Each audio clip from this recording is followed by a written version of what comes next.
The Camel and the Jackal.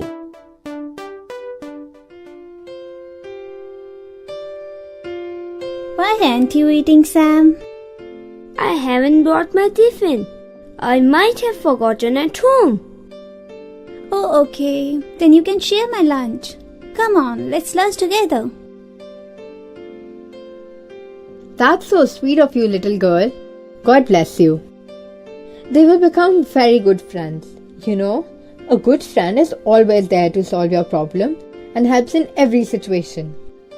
In the same context, I remember a story of two friends. It's a fable.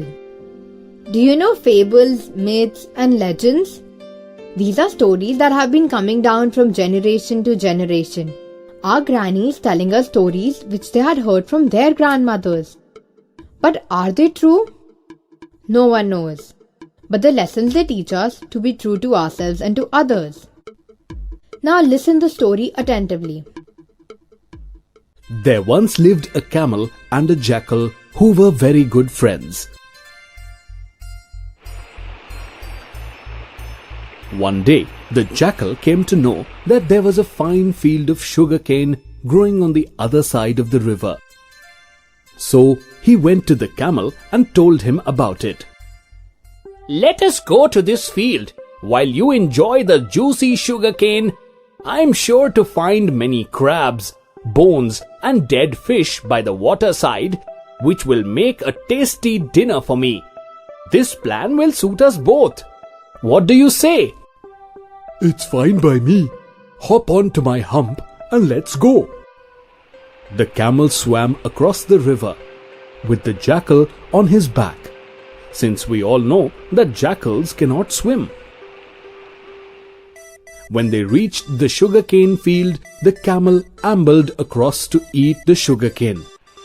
The jackal ran up and down the river bank, devouring all the crabs, dead fish and bones he could find.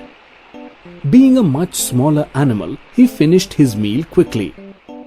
The camel had just about put 2 or 3 mouthfuls when the jackal did something foolish.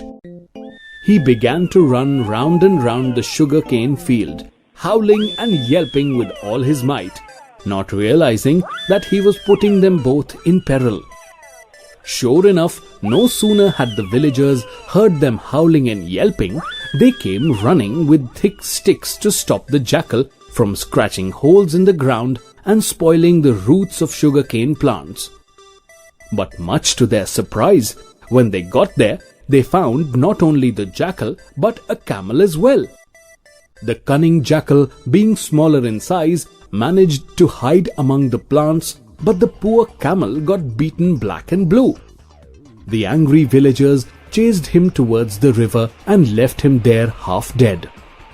When the jackal saw the coast was clear, he came to the camel and said, Let us head back home, pretending as if nothing had happened. Very well, get on my back as you did before. So the jackal jumped onto the camel's back, and the camel got into the river once more. When they were midstream and the water was deep, the camel said, Friend Jackal, that was a fine way in which you behaved with me. No sooner had you finished your own dinner than you went yelping and howling all over the place, loud enough to arouse the villagers to come and thrash me so severely that I could hardly get up. Why did you make so much noise?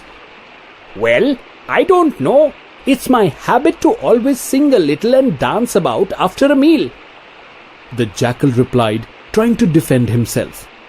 By now, the camel had swum to the deepest part of the river. He now turned to the jackal and said, My friend Jackal, I feel very anxious to roll over. Oh, pray, don't do that. The jackal cried out alarmed. You are well aware that a jackal cannot swim. Why do you suddenly want to roll over? What a crazy idea, and that too in the middle of a river. Well, I don't know. It's my habit to have a little roll after a meal, answered the camel calmly, quoting the jackal's exact words. Having said that, he rolled over in the river shaking his terrified, screaming, so-called friend into the swirling water. The jackal got drowned, but the camel swam safely ashore. So, how's the story?